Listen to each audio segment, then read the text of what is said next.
Hey Poke Lovers, it's Ambi-guous here to give you guys the first episode in the Tips to Pokemon series. By the title, most of you have already guessed that this is a beginner's guide to Nuzlocke.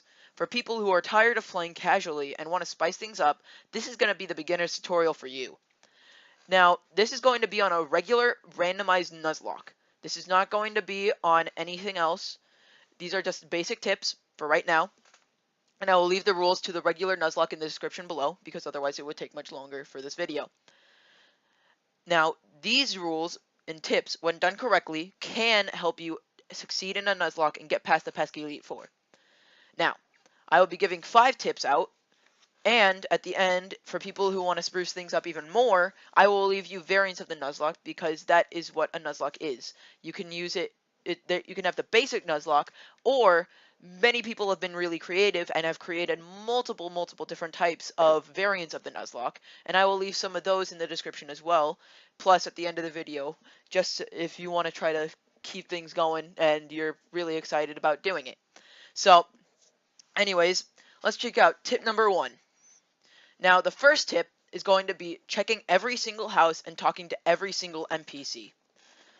This is really important, because NPCs have the chance to do one of 3 things. Trade, which is semi-important. It's not super important, especially in a randomized Nuzlocke where the trade NPCs most likely will not have a trade with you. They will give you a Pokemon, which is extremely rare, and most people already know where those are, since in order to play Nuzlocke, you've probably already played the game once or twice. And third, and the one that I'm going to be specifically talking about, is going to be that some of them give you items. This is really important. In a Nuzlocke, you are stripped down to only the first encounter. If your Pokemon faints, it's dead. It's over. That's already tough.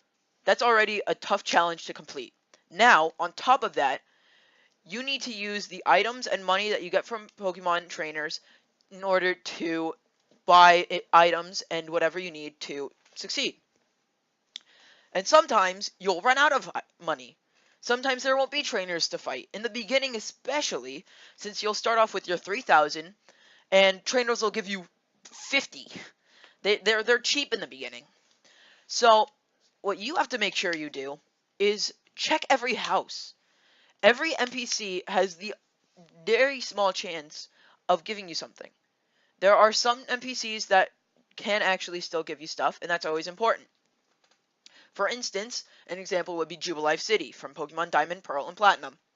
In one of the buildings, I'm pretty sure it's the one north from the Pokemart, there are 2 people in there, one that give you a Great Ball. Keep in mind, this is before the first gym, which is already decent odds for catching a Pokemon, and a Quick Claw, which that by itself is pretty interesting because it helps you have the chance for a first move. Yeah. So, anyways, these are all very important things to do because you can use these for battle. You can use them outside of battle, such as repels, or if they're not even important, and most likely in a randomized Nuzlocke they will either be very important for the first 2, or not important at all, you can sell them. And selling them gives you a butt ton of money in a randomized Nuzlocke if you find a nugget from an NPC, or if somebody gives you a protein, especially a protein, or any of those stat boosting items. It's incredibly important if you find those and an NPC gives them to you. Most of the time, I do not think that NPCs give you randomized items. I'm pretty sure they are the same, unless it is a TM. However, it is important that you make sure that you do that. Now, the second thing, which kind of ties into the items part, is you make sure that you always have Pokeballs or healing items. That is insanely important because you get one shot, just one, at catching a Pokemon on a route. Unless it is a static encounter, that is your only chance to catch that Pokemon. And if you walk in there and you see that wild Articuno that you want, you think, that is going to help my team. I want that. And then you realize, I have no Pokeballs. I can't catch it. Oh, poop. And you're done. And you can't catch it. You make sure that you always have something. You need to. Otherwise, you'll lose. Or you're in a battle with a gym leader or your rival.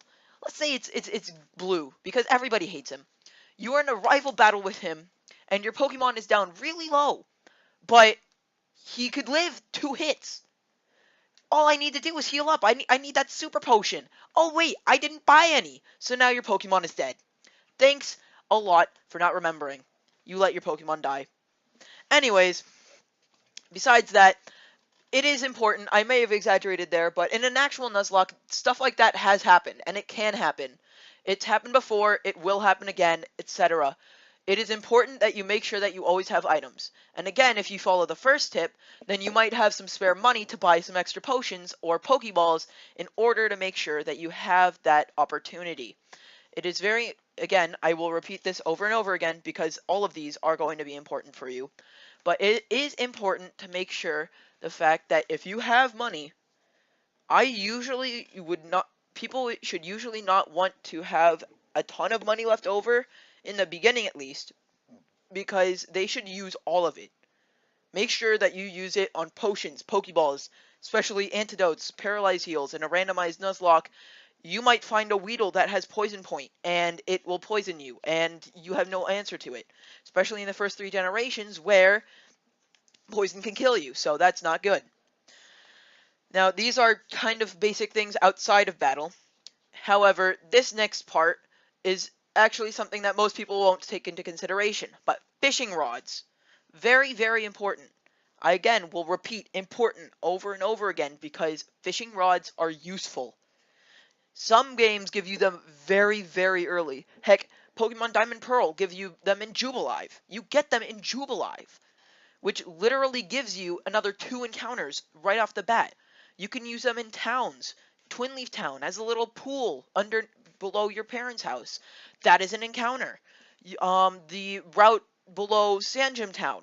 That is another encounter. That's 2 encounters opened up just by the fishing rod alone. And that's in the first 3 towns. It's very important that you make sure that you can say, oh, I have a fishing rod. That means if I backtrack, I can always get a new encounter. Because the more encounters you get, the more opportunities you can get to have better Pokemon.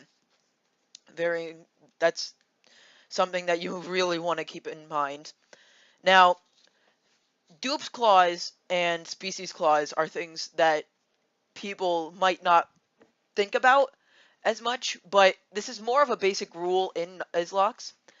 So, say you have a Rattata, and you really don't like your Rattata, but your first encounter is another Rattata. You don't want either. You don't want either of them. You don't want to have Alvin and the Chipmunks, or whatever rat Pokemon I can think of. Oh, let's say you don't want Remy and his, I don't know, family. I'm trying to overcomplicate this, but you don't want multiple Rattatas, or you don't want Eradicate and Rattata. Dupe's Claws, Species Claws, are their actual term and definition for a Nuzlocke are that you do not have to catch the first or another same type of Pokemon. If you have a type of Pokemon, say a Charmander, you do not have to catch a Charmeleon, Charizard, or Charmander if you find them in the wild. It's because you already have it. So that also is kind of something to keep in mind. Now, granted, this is kind of a weaker tip, because if you went into a Nuzlocke, most likely you will know this. However, it is something to always keep in mind, because you do not want to waste an encounter or Pokeballs on something that you do not have to catch. Finally, the last tip that I will be giving is going to be more about battle. It's going to be on battles. And that is never ever be scared or ashamed to use stat boosting or nerfing moves. That is something that some people really dislike.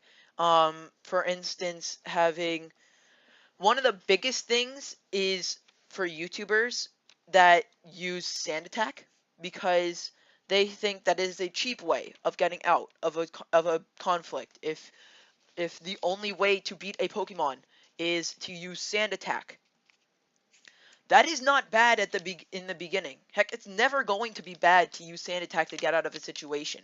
If it is a smart move and you have nothing else that you can do, try to stall it. Try to use that type of situation, because I don't know, it gives you a 50% of chance instead of a measly like 2. It can really help you if you use that. Also, Don't forget to be using status moves, because status moves help you catch the one Pokemon in each route. And moves such as Sword Stance, Screech, Charm, whatever moves that lower stats, that those can be really important, because that could be the difference between your Pokemon living and dying. It's extremely important to make sure that you keep that in mind, because, for instance, a Pidgey could end up beating an, I don't know, let's say a random Pokemon, X Pokemon, because it was able to use Sand Attack, and the Pokemon could never hit it. Pidgey wins. So keep that in mind. And those are going to be my 5 tips for all of you. Now, as I promised, I am going to be giving you a few different Nuzlocke ideas. Now, the first one is going to be the regular randomized Nuzlocke, because that is the most basic one. Everybody should probably start with it. The second one will probably be the egg lock, because the egg lock is where you are basically sent or given eggs that have already impressive moves, probably have IVs and EVs if people send it to you correctly, or if you made them for yourself, you probably gave them IVs and EVs that you really wanted, or a move or a nature that you really wanted. All things that are very important to consider. And the third and final one that I will probably give you is a Wonderlock, since it is only available in Generation 6 and 7. Those are the only generations that you will be able to play. But with that said, thank you all for watching. I appreciate it very much. For people who are in the more advanced Nuzlocke level and want a couple extra tips for trying Storm Silver, Heart Gold, or any other harder type of Nuzlocke, I will make that video pretty soon and leave that video in the description below. When done, anyways, thank you all for watching. Back into the shadows I go. Ambi-guous out. Peace.